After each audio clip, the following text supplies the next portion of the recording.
Everything changed but the motivation. City to city, the same song who on the station. Controlling the interest. Look how these kids dress. You cashing them. Woo! Gotta love Ilpo, man. I'm trying to tell you. Matter of fact, Ilpo got a brand new project out. Give me 2 seconds. I feel really bad that I don't remember the name off the top of my head, but it's also once again produced by my bro Kevin Chaos. The new Ilpo project is called. My brain is going blank. Oh, I don't think it's over here yet. I think it's only on Bandcamp right now. Anyway, I'll tell y'all before the episode ends. Welcome to All Purpose Podcast. You can tell us a little different. I had to put the Raiders flag on timeout for a second. Oh, I'm gonna wait till after week 1 until I put it back up. okay. And we'll see what happens. If I ain't happy with what I see in week 1, I'm gonna get a brand new flag that's just some general sports shit. And I won't rip them motherfuckers till they get their life together. But y'all know me, man. Seven Da Pantha, aka the Carolina Hurricane Ridiculous Thing, aka your baby mama's favorite rapper, aka Pie Strickland, if you getting the point. And you know I got the bros in the building. Oh man, the cook, Phantom, what's good, man?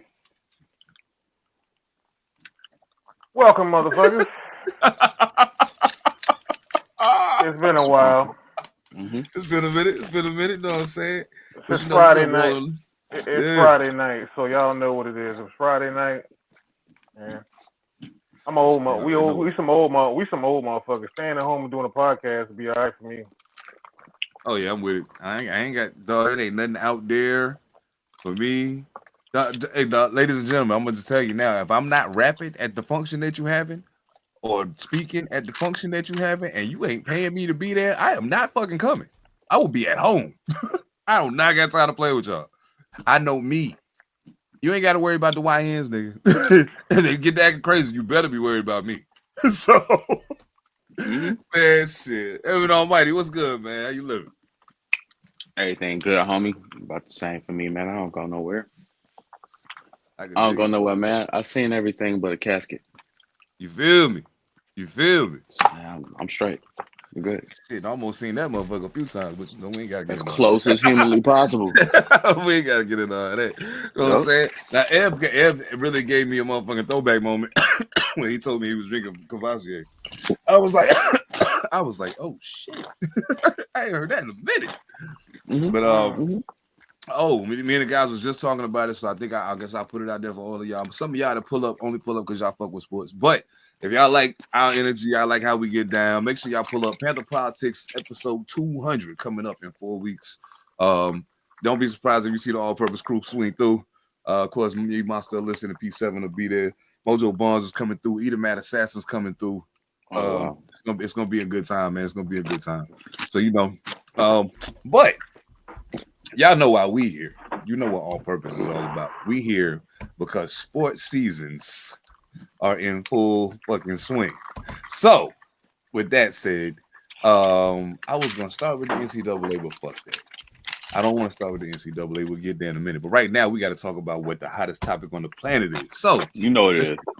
Make the worst trade in modern NFL history. After weeks of trade speculation, it's been reported that Micah Parsons was just traded to the Green Bay Packers for 2 first-round picks and Kenny Clark, making this potentially one of the biggest fleeces in NFL history. Shefty summed it up perfectly. The league that never sleeps didn't sleep. Micah Parsons did get traded. And the NFL season that kicks off a week from tonight, fireworks are already flying. The Cowboys are acquiring 2 first-round picks in the late 20s. Plus, Kenny Clark is literally a 30-year-old nose tackle. To make matters worse, it was just reported that Micah came to Jerry Jones one last time to work out a deal, but Jerry told him to his face to either play on the 5th-year option or get traded. On the Packers side, this instantly makes them Super Bowl contenders. Micah Parsons is now the highest-paid non-quarterback in the NFL, and it's all because... It's all because Jerry Jones is a fucking idiot, is what that is. Not that he's the highest paid, but the fact that the Green Bay Packers had to make him that. Guys, Michael Parsons for 2 first-round picks and Kenny Clark to the Dallas Cowboys. Thoughts? Homeboy is bugging. when you said it was the worst, because it ain't the worst. We traded a generational talent within our division, um, who immediately went on to win the Super Bowl. Um, but like we was talking about earlier in the chat, man, like Michael Parsons, that's one you don't let off your team. Like that's just one of them. That's you get a man what he wants. Like you get one of those every what about 10 years. You get a wrecking ball like that about every decade. You get one like that. Um, he was on point though. You had called it out last week. The Green Bay Packers. Y'all better be paying attention to that team, yo. Tell you, they are sneaky good. Yeah, And they getting sneaky better. Well, that ain't so sneaky, but you know. yeah. That's a splash right there. That's like a piece you need to make your team believe you can go to the chip. That's all you need right there. One of them. That because your offense is clearly Be good enough. evolving. Yep. The offense is evolving. You have Josh Jacobs in the backfield. Yeah, man. You got Jordan Love at quarterback. Your wide receiver room is young but extremely talented. Yep. Man, y'all better watch them green and yellow niggas. I'm trying to tell you. Phantom, what you think, man?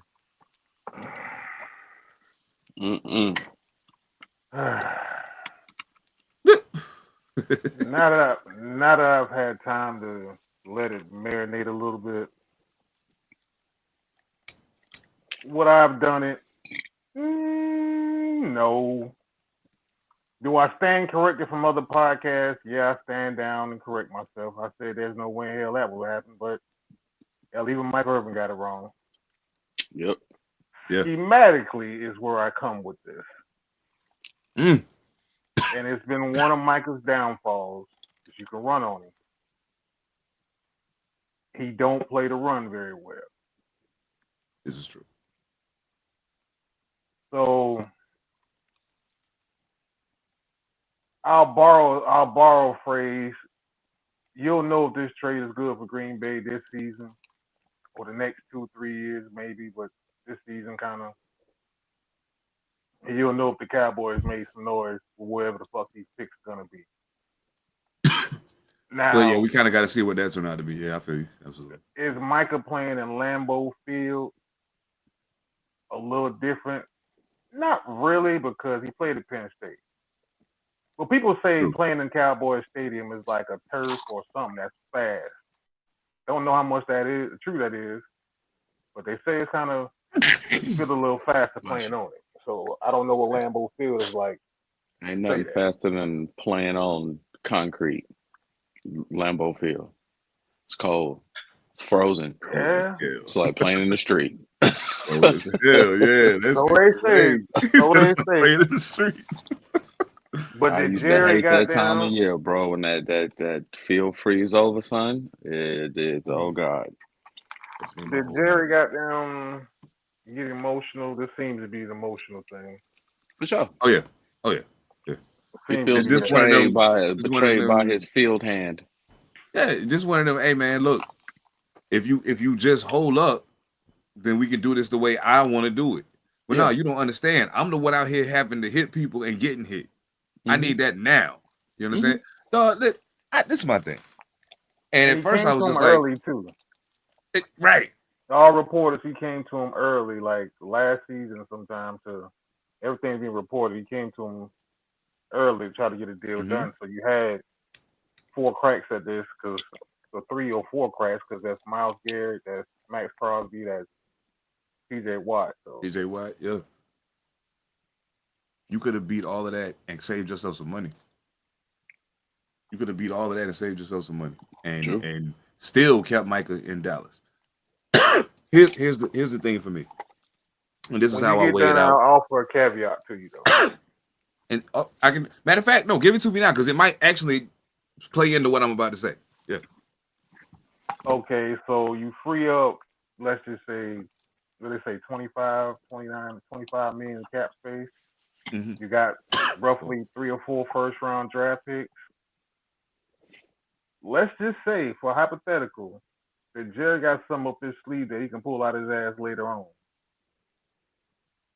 Because the one thing you do know and the one thing you can say is Jerry drafts pretty damn well. Yeah, players draft pretty damn well. Yeah, absolutely. So that's just a hypothetical.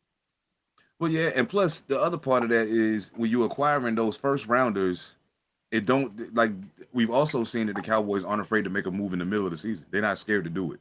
They'll do it and they will give you like they moved on Amari Cooper and it wasn't the beginning of it. He got there in the middle of the season. You know what I'm saying? And then it took a couple games, but then after them 2 games, they was clicking. You know what I'm saying? And then if you're talking about a defensive player, especially a pass rusher, this is not the same as a wide receiver having to learn an offense. So if it's somebody that's out there that you can hunt the situation and say, hey, I got these first rounders and I got some other shit that I probably could give you. I want him because I need him because I let the other him leave. Because I'm stupid and I got in my feelings because he wanted me to treat him like a man. That's really all he wanted was for you to treat him like a man. And not only treat him like a man, but treat him like the man that you keep telling people he is. That's all he wanted. If y'all really feel that way, I feel that way too. Cut the check and let's get this shit rolling. You paid CD. God forbid you paid number 4 a lot of money. You paid number 4 a lot of money. And everybody seemed to be of the same understanding that you fucked up when you did that. But you don't want to pay me. You paid him twice. 2 times. Exactly. I'm just talking about since Michael been in the picture. You know what I'm saying? Oh wait. Dak's last re-up wasn't that Michael's rookie year or was it the year before that? Am I tripping? Might have been the year before, maybe. I think. Might have been the year before. Okay. Because Dak's almost at the end of his the contract that he signed. Okay, so yeah. All right. This is the whole shit. Mike, I think, and this is how I view it in the immediate. There's going to be 3 different times that I'm going to evaluate this trade to see how I feel about it. The first time is going to be at the end of this season. What did Michael Parsons produce for the Green Bay defense? Conversely, I don't expect for the contribution of Clark on the Dallas defense to be as significant. I could be wrong. It's not like he's a scrub. He's a Pro Bowler. You know what I'm saying? 3 times. So I mean, it's like, he ain't no sucker. But like they said, he's a 30-year-old nose tackle. And you're talking about one of the preeminent pass rushers in the league. You know what I'm saying? So at the end of this season, my thought is, A, did Jerry trade those picks and get something in the immediate, or is he gonna go ahead and play his hand in the draft with them because they do draft well? Absolutely. Either way that goes, either way that plays, is probably gonna have the least amount of impact on my evaluation. Secondarily, what did Micah do? Third of all, how did both teams perform up to their end point? Where did it end? And how much did anything that had to do with this trade affect where it ended? If Michael Parsons go to Green Bay and don't produce, then I mean, hey, now we having the Dak Prescott conversation again, except it's a pass rusher. You paid him all that money and guaranteed a whole bunch of it. Mm-hmm. See, and that's the thing, that worries me in situations like this sometimes, because I'm asking myself, I don't doubt that Michael Parsons is an amazing football player. Oh, for sure. But if you take him out of what he's been amazing in already and put him in something else, how long does it take for him to become amazing again? Or does Green Bay do some weird hybrid thing where they say, hey, listen, this is the play. You should do this, but hey, you know what you're doing. You know what I'm saying? So, I mean, if that don't make sense, go get this motherfucker. I think Green Bay probably going to have him pass rushing and probably utilize him more in coverage than Dallas ever did. And it would be smart to do so. He's tall, he's fast, his lateral quickness is very good. I think that if you put him in that situation, he can do it. And that kind of takes some of the onus off of him, and you kind of scheme him out of having to be such a big part of the run defense because it's just not his strong suit. Just block for him. Yeah, just cover him up. You got to cover him up. The way they used to try to do Dion. You know what I'm saying? Cover him up. Well, you got Rashawn Gary on the other side. True that. The middle linebacker, whose name I totally forget. I apologize, young man. Young boy. I know you talk about. But the corners ain't spectacular. So how do you help? No. Corners. How do you help your corners that's not spectacular? Go get the quarterback. Just go hunt. Yeah. Hold on. Quay Walker. Yeah, you go hunt, and then you let it fall where it is. Because Lambeau Field is your home field advantage for the most part. The only person been whooping your ass in Lambeau Field is probably Tom Brady. I can think of off the top of my head. Yeah. Because even though San Francisco's had their number, most of those times it's been in San Francisco. So, excuse me. So what it really calls for to say is, what is Detroit gonna look like in that division? Because now, here's the thing with Detroit: you lost 2 coordinators. Your Pro Bowl center retired. You got 2 defensive players, stalwarts, that's coming off major injury. Yeah. So. Yeah. I mean, can you jump on them early? Detroit? Can you jump them early? Maybe. Well, considering what we was just saying, it's okay. Wait a minute. Let me make sure I got this picture right. Packers, Lions, Bears, Vikings. Okay, yeah, Vikings. Oh shit. Okay, that does make it interesting. That does make it intriguing because I mean, not so much in Chicago's case, but definitely in the case of Detroit and Minnesota. They have the capability to run the ball a lot and effectively. Like you got Jahmyr Gibbs and Montgomery in Detroit, and they both are problematic for whoever is. Oh, this one ain't working. We'll give it to him then. Cool, no problem. Oh, yeah, we'll give it to him then. Fine, no problem. It's cool. And then when you talk about Minnesota, Aaron Jones knows Green Bay. Aaron Jones ain't uncomfortable in Green Bay. There ain't no home court or no home field advantage when Aaron Jones comes to town. That is home there. So, yeah, I'm gonna be very interested in seeing how that play out. I wouldn't be willing to not say that for the Bears only because who they got back there right now? Who they got back there right now? I can't even fucking remember who their running back is. It ain't David Montgomery, not David Montgomery. Who the hell am I thinking about? I can't think about the name. Who's the Bears? But they're gonna protect Caleb Williams. The offensive line is a little better. So, and they got DeAndre Swift. I forgot. DeAndre Swift and and Royce Freeman. Yeah, I forgot. Yeah. So, and Chicago has receivers. So, are we saying it's gonna be that way? I don't know. I mean, it's the NFC North. Hell, everybody's gonna be cold. So shit. Oh yeah, true. That's real. That's really real. Just have Detroit plays in the dome, Minnesota plays in the dome, and Soldier Field and Lambeau Field. I think that this trade for Green Bay, besides the fact that you're getting one of the preeminent pass rushers, but precisely because of that reason as well.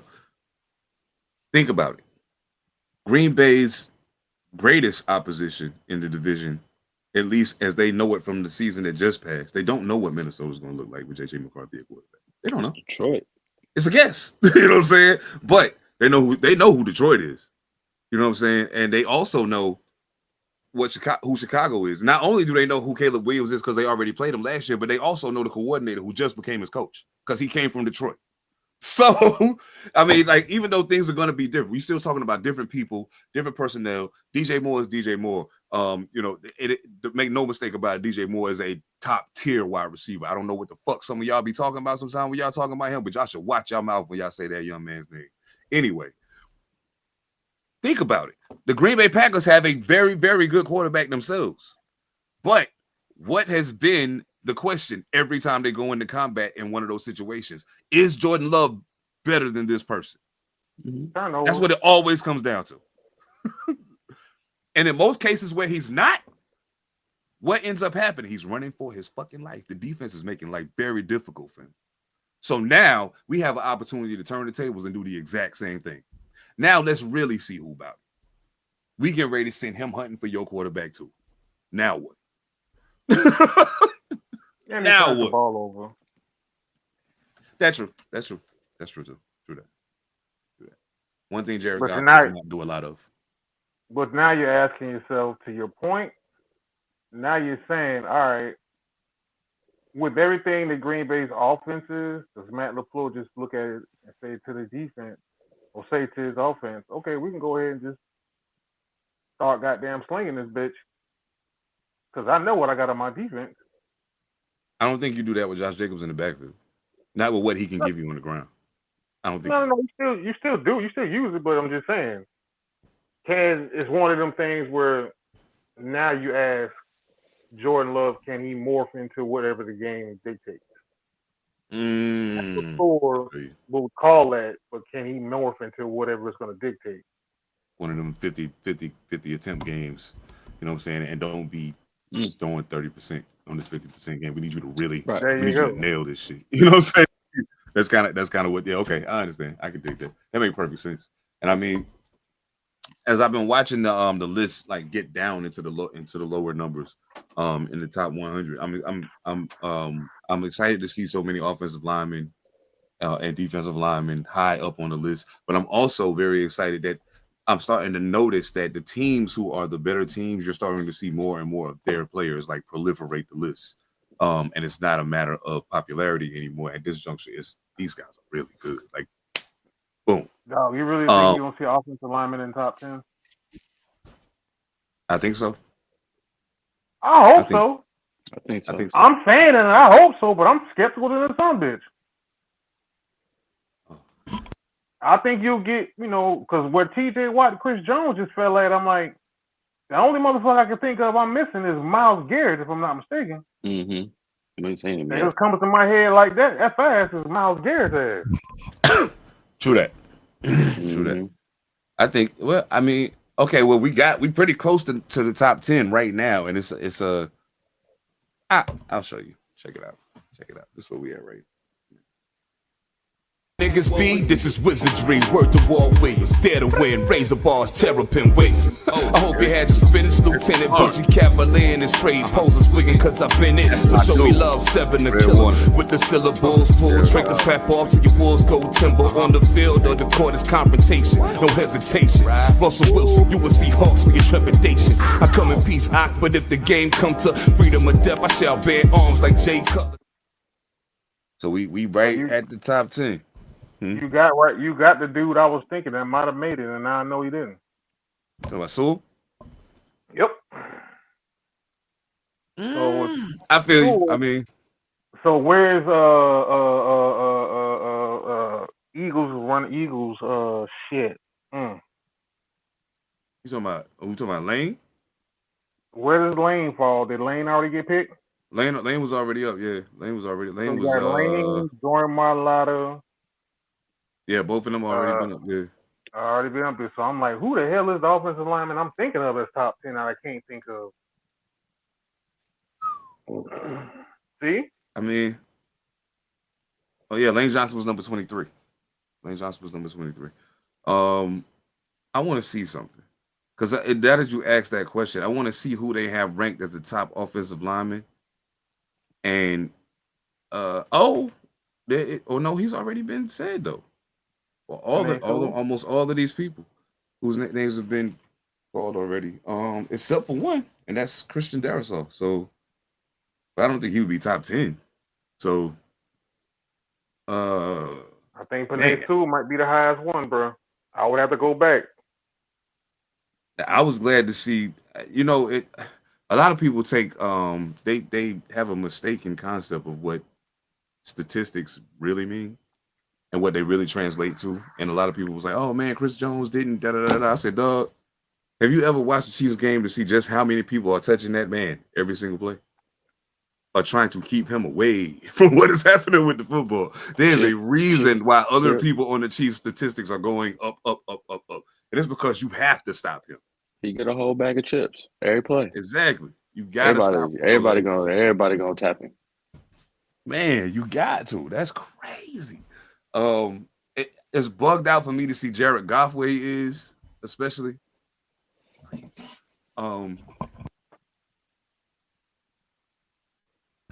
think That's I for because one I owe Jared Goff an apology because there you after go. what About to happened with say the Rams, and even when he first got to Detroit, I was like, I don't know.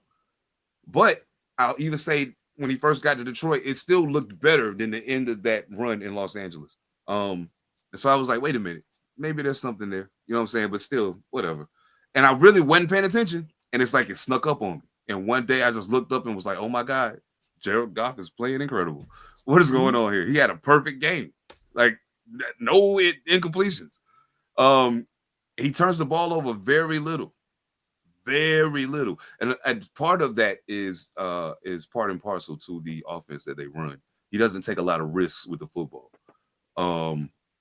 but he will sling it if he has to. I mean, I've seen games where he's attempted 54 passes in the last couple of seasons. So, yeah, salute to Jared Goff, man. I apologize. I apologize. I was wrong. It's okay. I can admit it. I was wrong.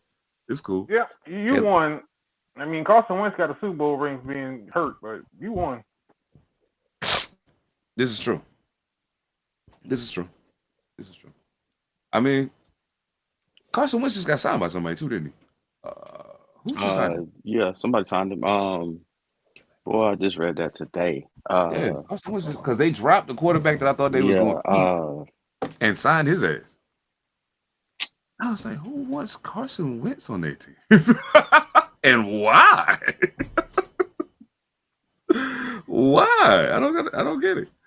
That's scary. Like, if I'm thinking about building my offense, and even as the secondary person to come in if something happens, his name is not on my radar.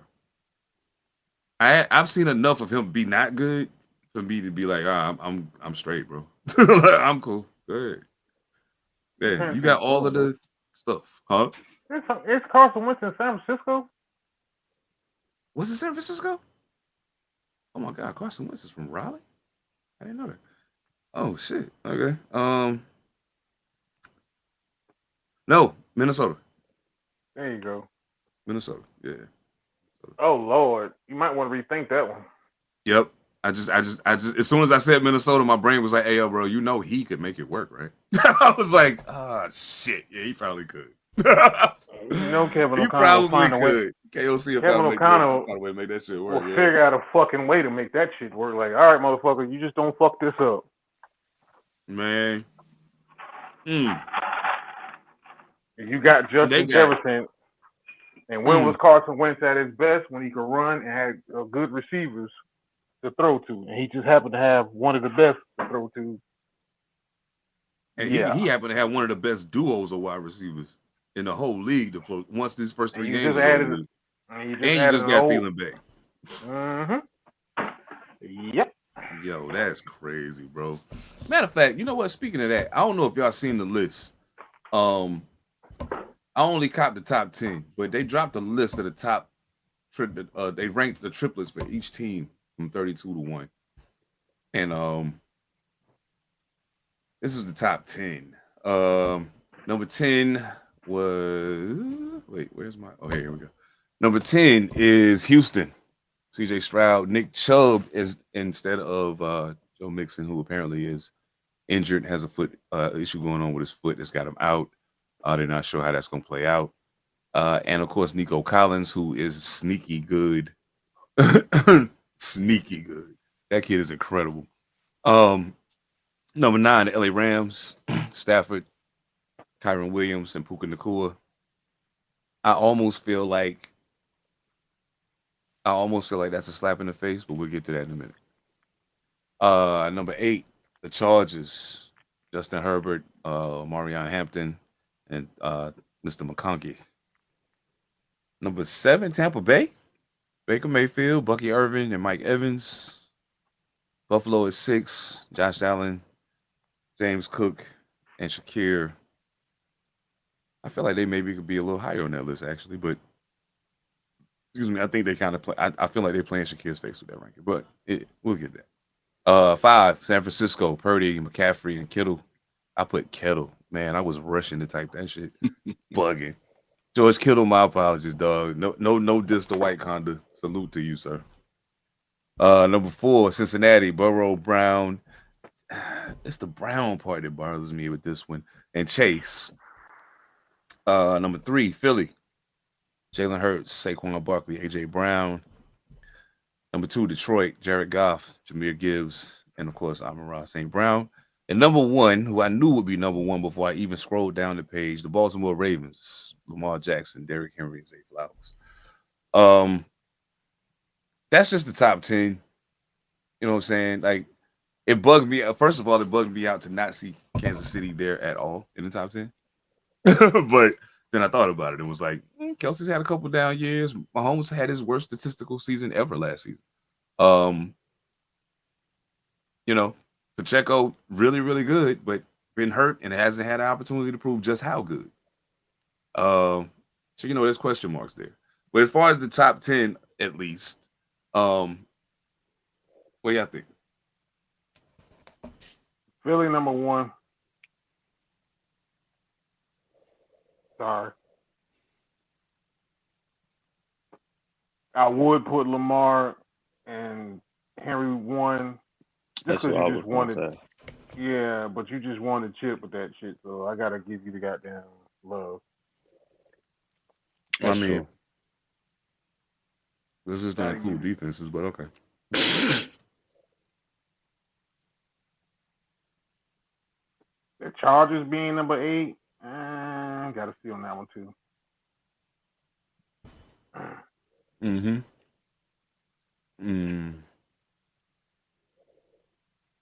I don't know how you put the Chargers number 8 when Omarion Hampton hasn't taken a single regular season NFL snap yet.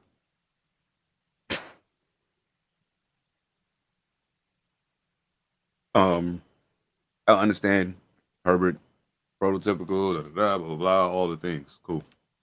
I think McConkey is dope. Over the course of last season, I was just more and more impressed with him. I was like, wow. Yeah, I like Larry Kid can play. McConkey. Yeah, this kid can play. However, I feel like them being above the Rams, even if you switch them spots, and I still have questions about whether the Chargers should be in the top 10 at all. But even if you switch them spots, I mean, theoretically speaking, Herbert's better than Stafford right now.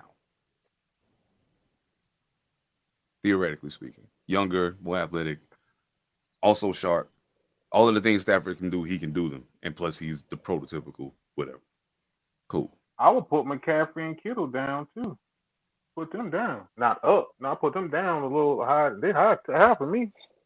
Just because Christian McCaffrey's availability. Yeah, because Christian McCaffrey's availability. Healthy, I wouldn't say that shit, but. And he just got paid. Do we know what Brock Purdy we about to get coming into this season?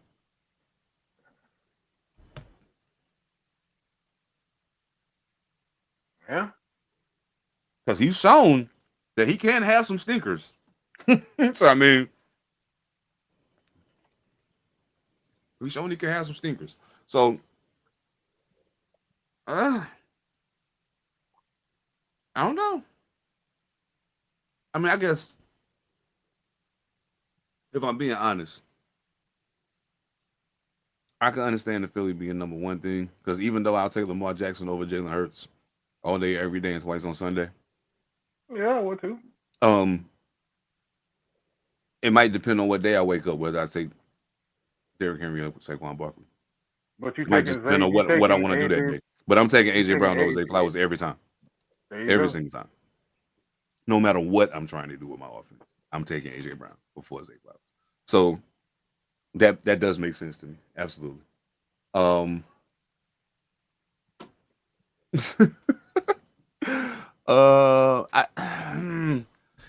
I kind of feel again, and I say what I said about number 6. I feel like they playing Shakir's face just a little bit.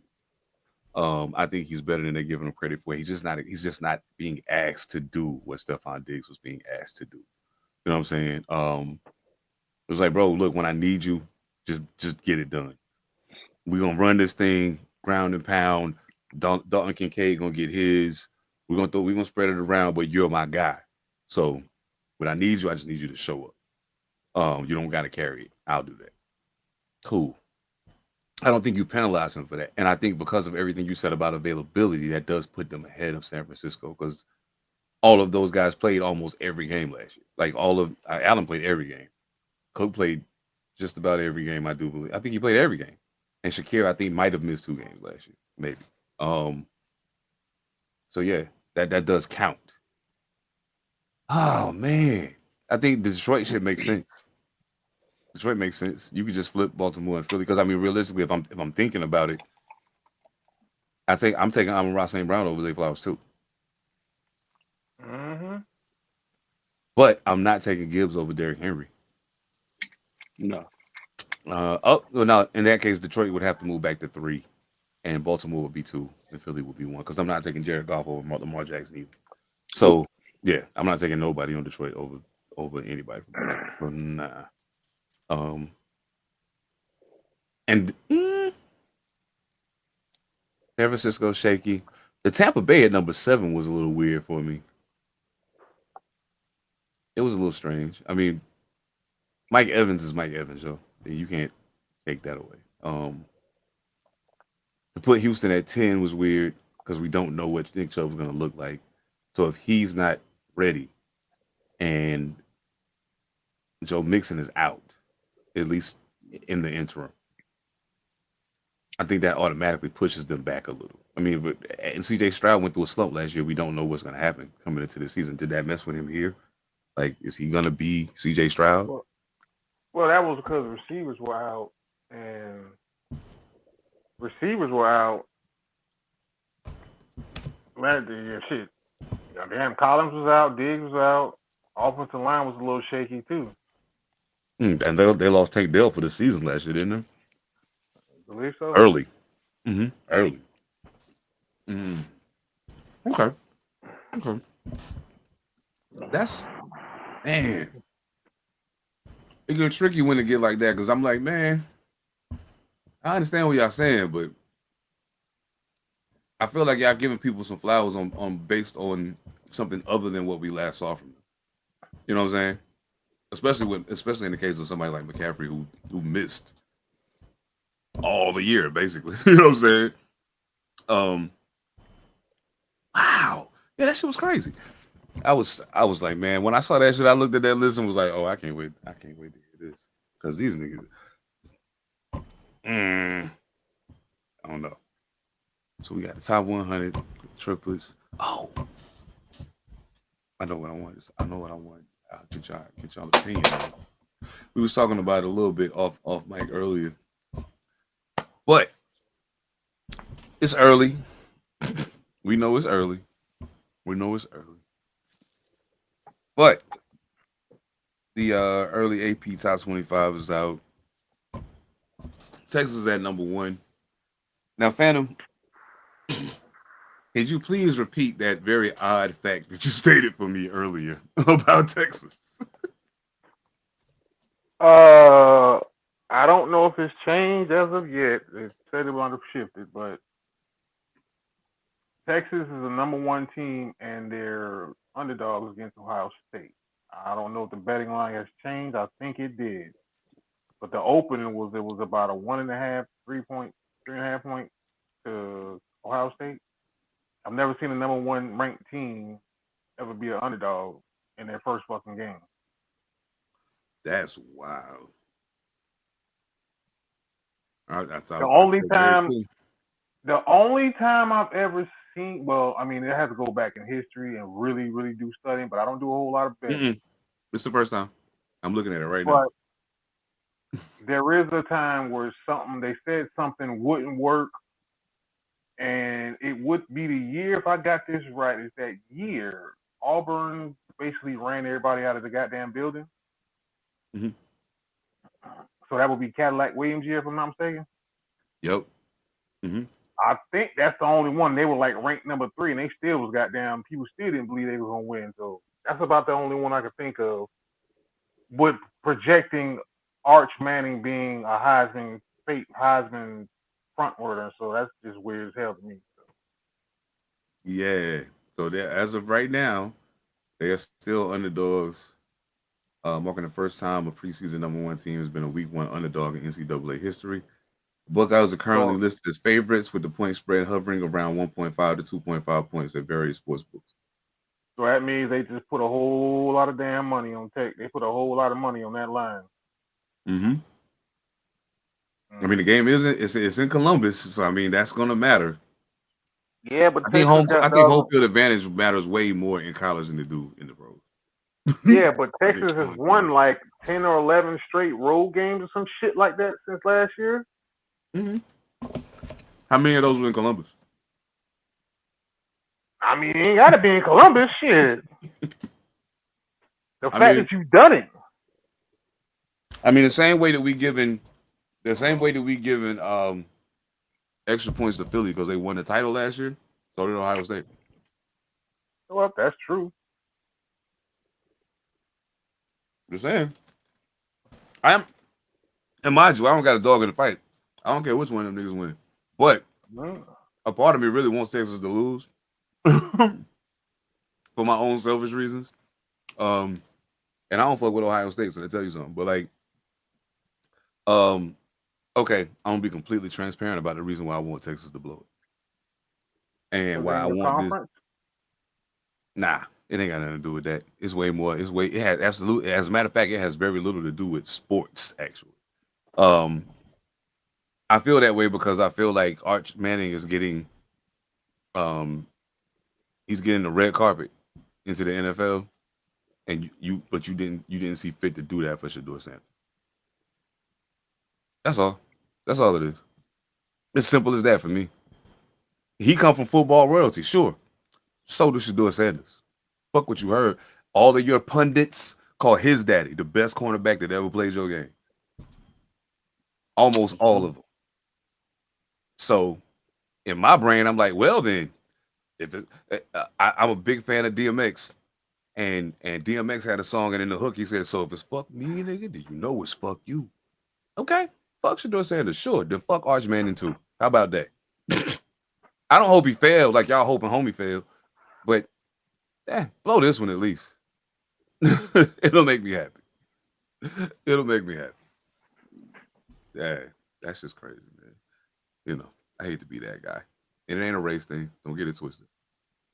It ain't a race thing. Not for me, it's not. Anyway. Mm. Not for me, it's not. Can't call that for the NFL, but yeah. Mm. Hmm. Well, see, Heisman hopeful front runner. Mm. Tough one to swallow, but old boy in South Carolina. Somebody else Mm. I'm thinking about too. That's a hard You know, one. That's a hard. I felt some type of way about us being number 7 for a second. And I was I don't like, know why. we lost a lot of people. We lost a lot of valuable people. And it's going to be a lot of new faces in positions this year. I don't know why. I honestly, you see how he do? Even though his team's 7 spots behind mine, you see how he do? Hey, look. Hey, man, look, at least we got invited to the prom. Hey, we got sanctions. We got sanctions. We got Spygate. Mm. We got all kinds of shit going on. But I'll ask you this question right now, though. You taking my quarterback, my freshman quarterback, or yours? Hmm. Thank you. I mean,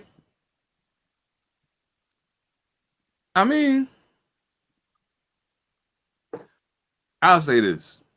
Mm-hmm. He didn't answer the I'll question. say, on paper, right now, the answer would probably be your quarterback. But even with that, I'm not counting Dante Moore out. I think he's going to be fine. I think he's going to be just fine. As a matter of fact, give me 4 weeks, and I might be willing to put a wager on who ends up with better stats at the end of the year. Give me 4 weeks. I just want to see what shit look like. what shit look like because I ain't seen it yet, and I ain't seen y'all quarterback yet either. So he a freshman. I'm just saying. That's all I I'm ain't seen saying. him nothing. I ain't seen him nothing but in a red and blue bowl, red and blue game. I ain't seen him either. But you know what though?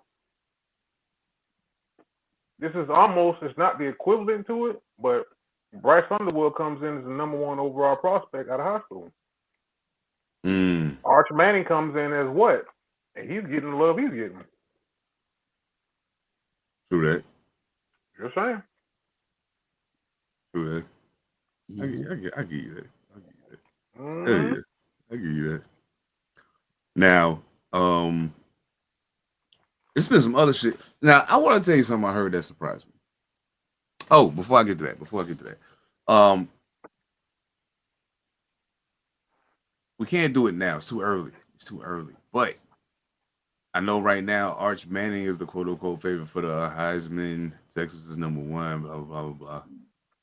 When the season get in the swing, I want us to explore this. I think that it's getting ready to turn into like a two conference game in college football. All the teams is gonna try to crowd themselves into a couple of conferences and go head We up. already You know what I had mean? we already had that discussion. Yeah, but I want to They, with us knowing that that's taking place. I want to take a deeper look into especially some of the more prominent programs who have been able to somehow keep this train rolling. Alabama might not still be winning championships, but they ain't trash. You know what I'm saying? So I don't know. It's some. I think it's some fluky shit going on in college that don't nobody want to talk about. I yeah. personally feel that way, but yeah. And you know my number one fluky point always is What's that? Notre Dame. Oh yeah. Oh yeah. Oh yeah. Oh yeah. Oh yeah. Absolutely. Oh man. Absolutely. I gotta ask the question: if you are the general manager of the Indianapolis Colts and you have people showing genuine interest in Anthony Richardson, seeing what you've seen and knowing what you know, do you cut your losses and trade him, or do you keep him?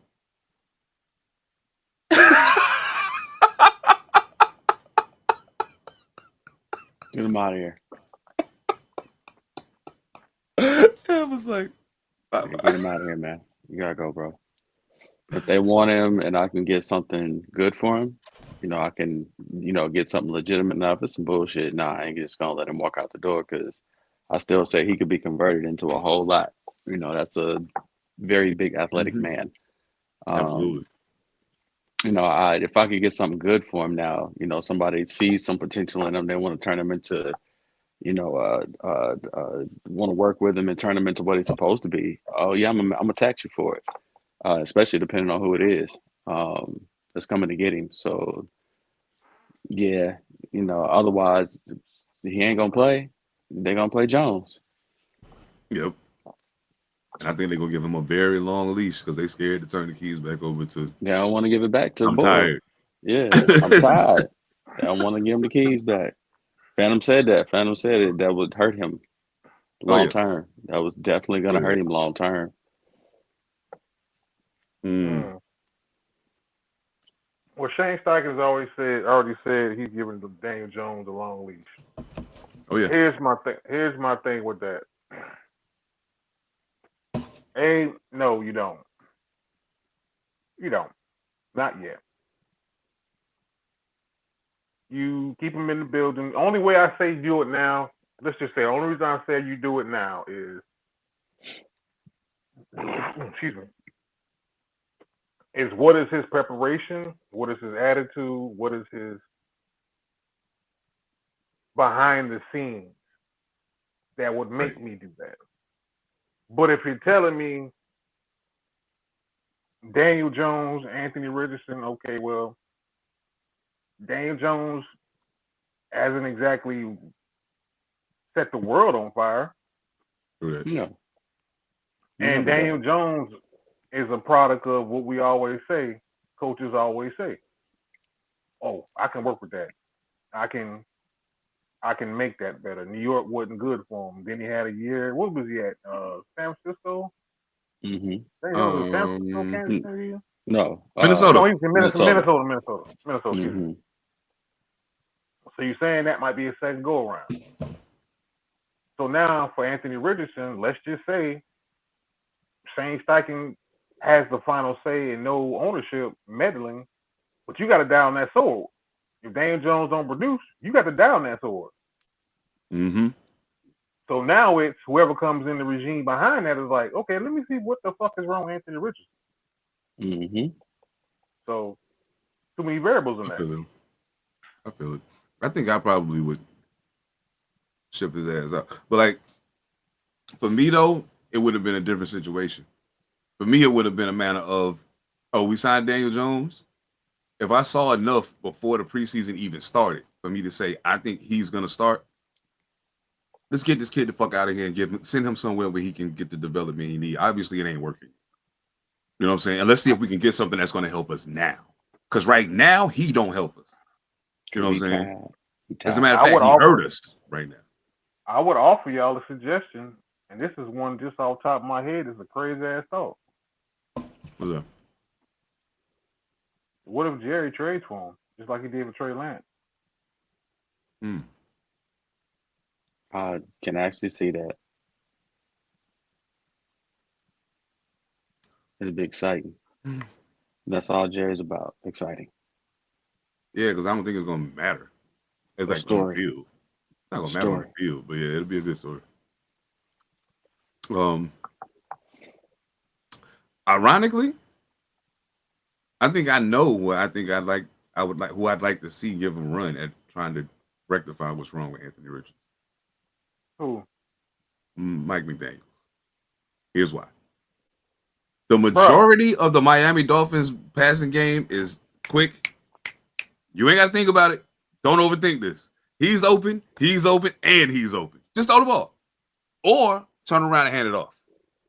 The difference between him and Tua Tagovailoa is, A, I can take a hit, but B, you might not get to hit me because I'm going to be gone. I might hit you. Or I'm going to hit you. I'm a big dude. You know what I'm saying? Mm-hmm. I think that if you put him in a situation where he's less inclined to endanger you, if you asking him to throw the ball down the field too much, it's going to kill you. He's proven he can't do it. He's got a cannon though, which might just work for Tyreek Hill. All I gotta do is throw it. Go get it. Here. Go get it. Damn it, man. What? When you said it at first, I was like, you know what? That's not a bad fucking idea. Here's the problem I have with that. Mike McDaniels comes from Kyle Shanahan, Sean McVay. Their offense is the West Coast offense. Mm-hmm. And the one thing on the West Coast offense, dog, you got to be on time, up on your shit. And therein lies my problem. I was like, damn, he got a damn good point with that one. But that's the West Coast offense. A variation of the West Coast. I almost feel like you can make that work for him, though. I almost feel like you can make that work for him if you take the onus of taking 5 steps and having to read all this shit out of the play. We're going to take that out of play completely. Don't even worry about that. As a matter of fact, we're going to run 3 deep plays all year. And we got 2 wide receivers fast enough that you ain't got to worry about nobody knowing that it's coming. Because it ain't going to matter that they know.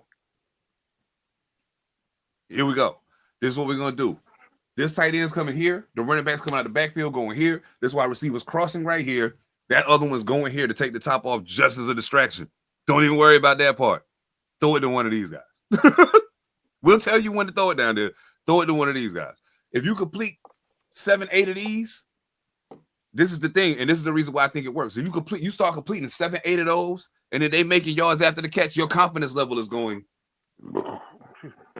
Now I feel confident in the third quarter to say, hey, yo, AR, pull the trigger.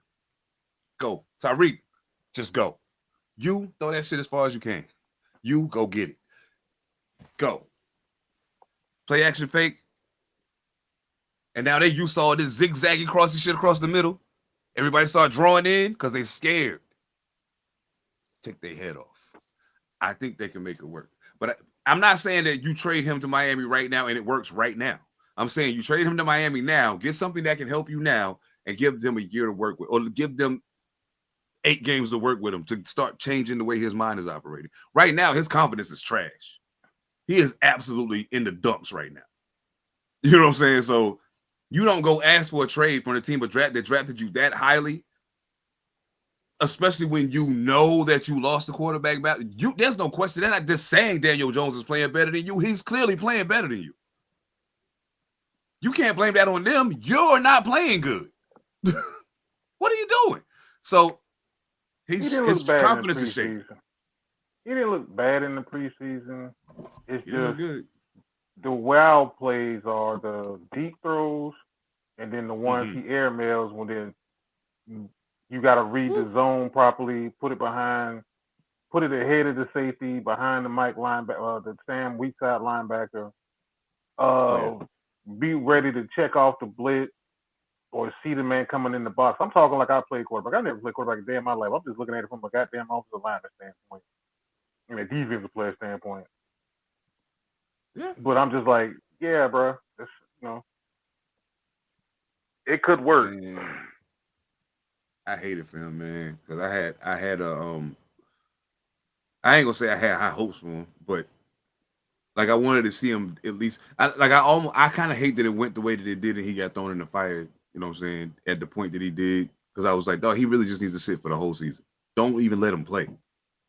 Don't even let him play. I don't care what happens. Whoever else you got on your team to play quarterback, put them on the field. Let him sit his ass over there, hold the clipboard, watch what's happening, study some film, get some extra coaching, whatever it takes. Do that. Because if you put him out here too soon, and we all know he's not ready, it's not like it was a secret. Everybody was like, wait, what are they doing? He don't know the punishment, dog. I think that was the thing. Like, he don't know that punishment. That punishment shot the shit out of his ass, or it's like, these motherfuckers out here hitting just as fast. Oh, yeah. Not knowing that punishment, or not, because he wasn't as dominant, because he didn't play much, so you wasn't looking at a fucking Cam Newton or a goddamn young Tim Tebow type of shit, where it's like, all right, he can't do but so much, but what he can do shit is fucking amazing in college. That part. Yeah. That part. Yeah. That's so he can disappear and come back. He can disappear and come back because, hell, my team just did it for Hendon Hooker. True. And we saw what Hendon Hooker was when he came out of college. He just got hurt, and it was like, yeah, he just. So is it possible? I mean, yeah, it's possible. Man, I hate that for him, man. Like I hate it for him, but I also like, this is one of the things that, like, I hate to even say it this way because it's crazy, but that the person that I'm using as the example of what happened with him is the same person who took his job. The Giants jumped out a window to go get Daniel Jones. You know what I'm saying? Indianapolis jumped out a window to go get Anthony Richardson unnecessarily. He wasn't the answer, and everybody kept trying to tell you he wasn't the answer. When when you said Daniel Jones, everybody was like, "Who? What? Why?" But there was a Manning. There was a Manning and David Cutcliffe behind that. Yeah, absolutely. So I mean, you get a little bit of grace when that's involved in it. But I'm just saying, like, it's crazy to me that that's the case. But yeah, my guy, and it's weird that he's one of my favorite players, but he's a defensive back. Jabril Peppers was released by the New England Patriots after 3 seasons. I think Jabril Peppers is probably one of the better. As far as mid-tier safeties go, I don't think he's not elite. He's not a star. But if you want a solid safety who's going to give you quality plays, can cover, can tackle, even don't mind playing special teams, Jabril Peppers is. And at one point, I thought he was about to break out and really be one of them.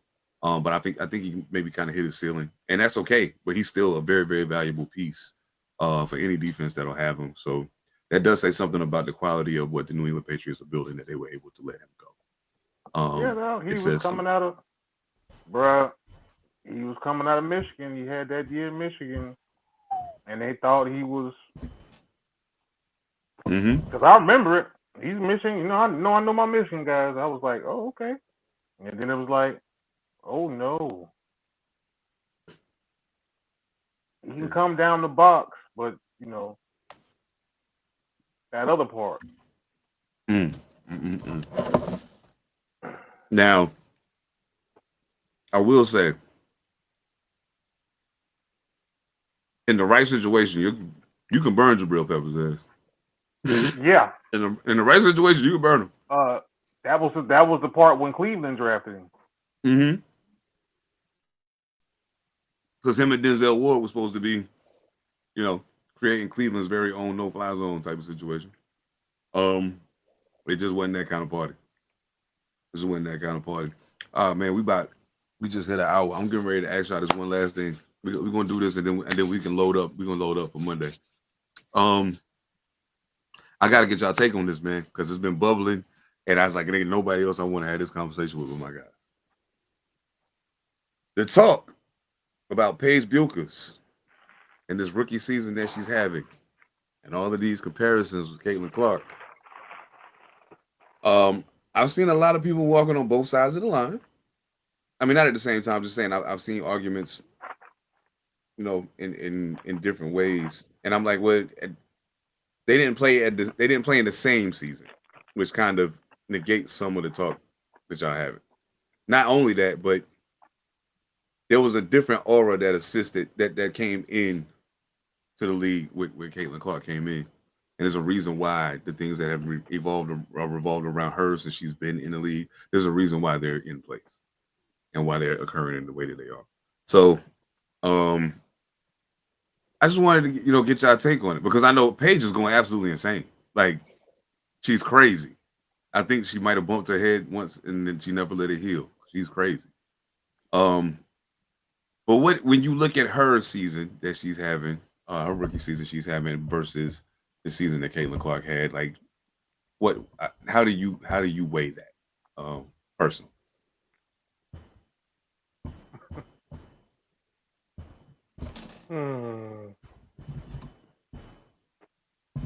I'm gonna use it like this. This is about pedigree to me. Paige Buchers got buckets at UConn and won. And UConn has been known for putting the baddest females on the planet play basketball. Caitlin got a team there, but couldn't finish it. And then all the hype that came with Caitlin is the Indiana shoot like Steph Curry, all that. Whereas Paige gets knocked down is because she came from UConn. And the measuring stick for a female coming in the WNBA from UConn is like to the fucking moon. What is it ever? So I think that has a little something to do with it.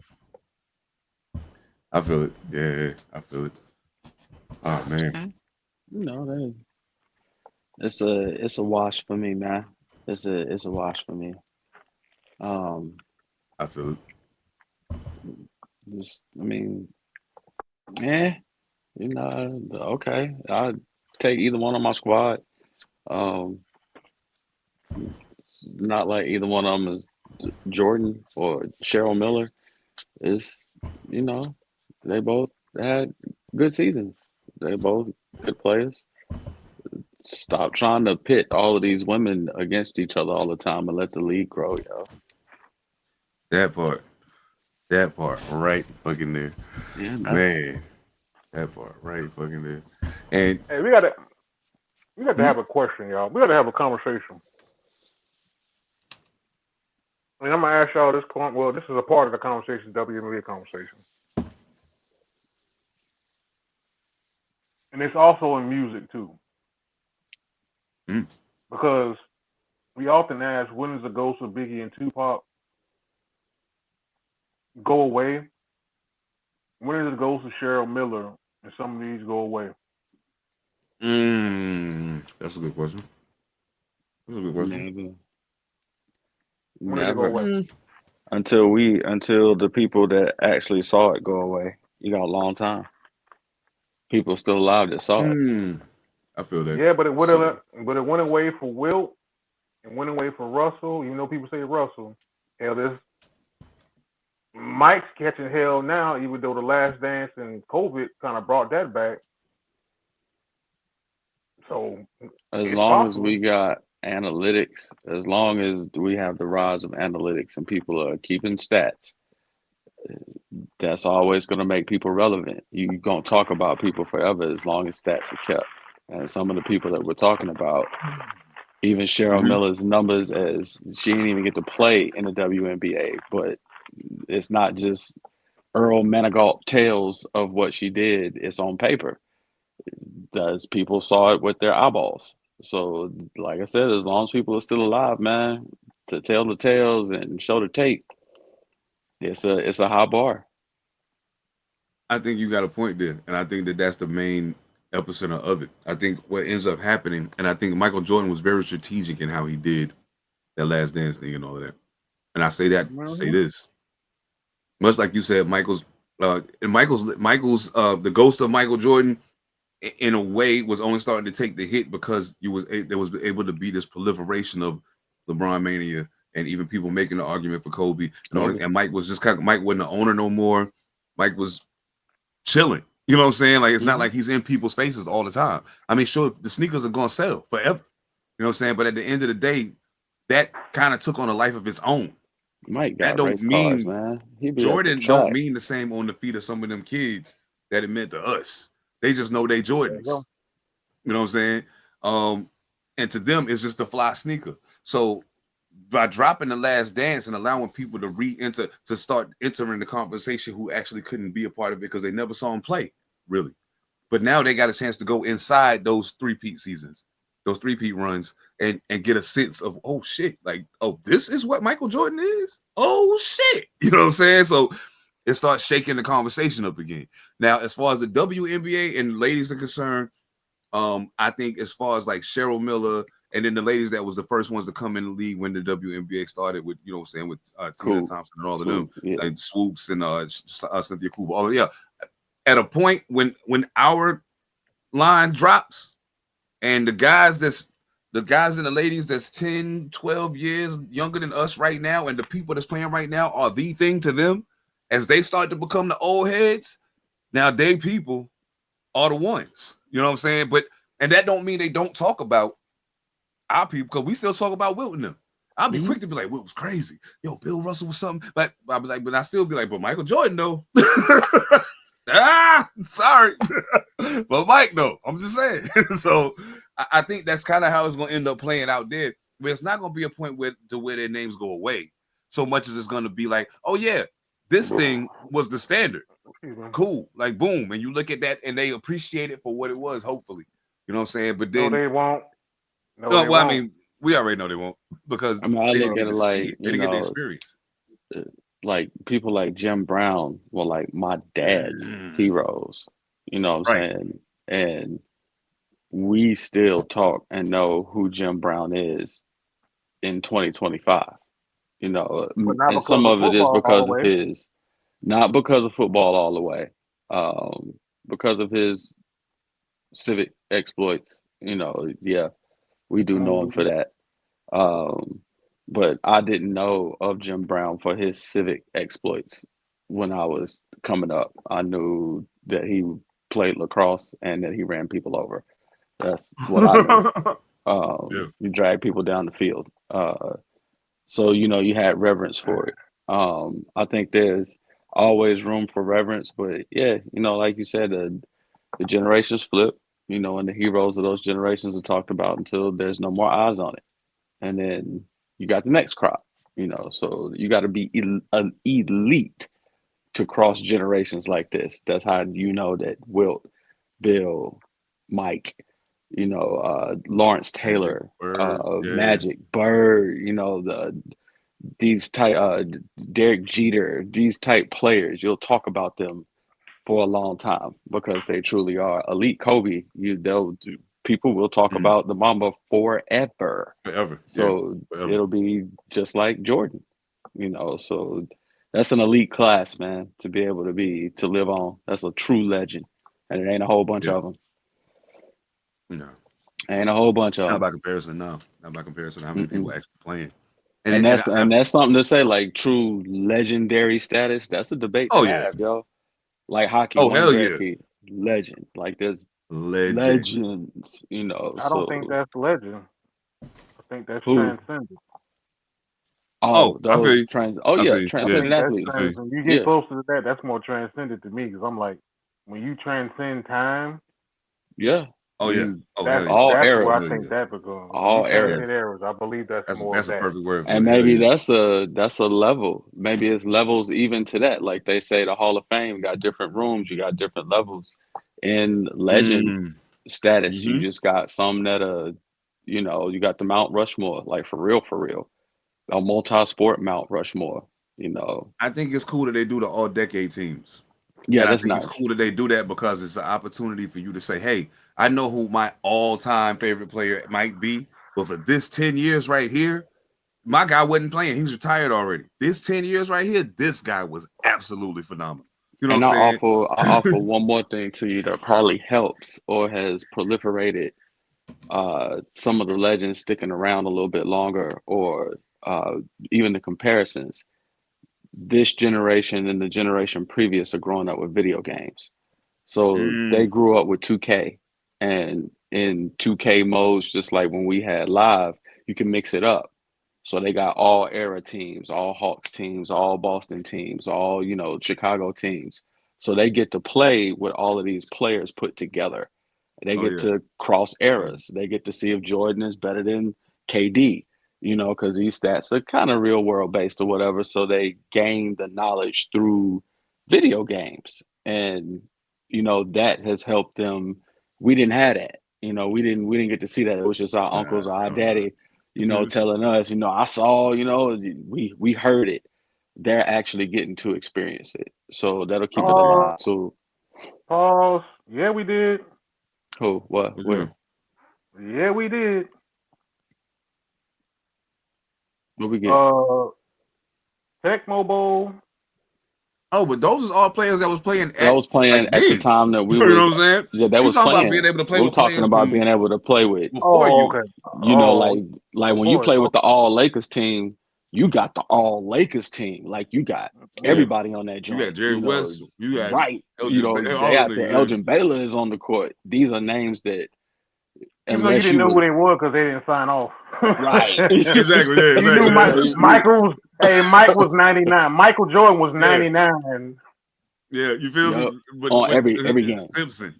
Yeah, you know what I'm saying. So it's a little bit different for them. I'm Shit crazy as hell. encouraged that that so many young people do, you know, join in the debate about, you know, Braun, Mike, you know, whoever, because they do have access to these tools, you know, the internet, video games, you know, they can kind of educate themselves if they care to, Absolutely. you know, if they care to. Absolutely. And just for the record, I gotta say, and I gotta get out of here. I got somewhere I gotta be. But it's okay. Ain't no thing. Y'all come back and fuck with us Monday night. I know it's Saturday do. right now, but come back and fuck with us Monday night because I'm telling you, Monday Night Live, whole different situation. Y'all get involved in the show, in the comments. We'll keep this thing cracking and moving. But I want to say this. I want to ensure that at some point, probably before basketball season starts, I want us to do I want us to do a thing that I've seen. These guys put together their all time, well, not all time, but it was like from 2000 to now, starting five, and you had to do a first string and a second string. Ooh. And I'd like to do that on here and kind of see what y'all come up with.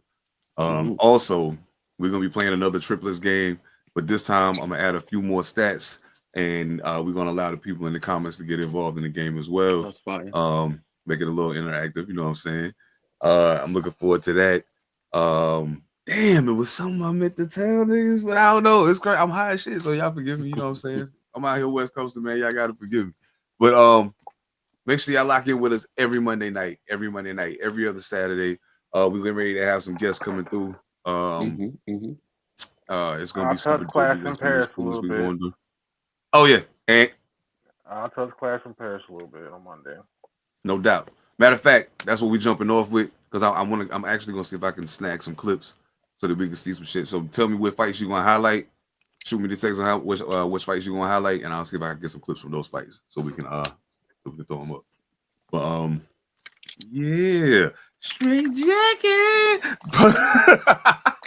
Oh man, we got new segments on the way. A lot of new stuff happening, man. Y'all get ready to start seeing the pod in a lot of different places that it might not have been seen before. Make sure y'all lock in with us on Rumble, YouTube, all streaming DSPs. Salute to the guys over at Panther Politics Podcast. Don't forget, episode 200 is coming up in like a month.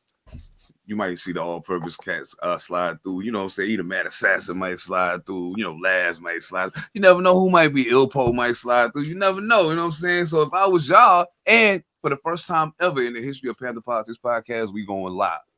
So, it's about to go. So y'all know what time it is, man. Thank y'all for locking in with us, man. Salute to everybody. NBA, NCAA, NFL, WNBA, NHL, MLB, everybody, man. NASCAR. Everybody getting to it right now. Everybody getting busy. Everybody getting busy. So, yo, we're going to make sure we tap on all of that. Pause. But you know what I'm saying? Y'all already know what time it is, man. All-purpose podcast. The music. Phantom, Evan All Mightee, Seven Da Pantha. We'll catch y'all next time. Everything changed but the motivation. City to city, the same song, who on the station. Controlling the interest. Look how these kids dress.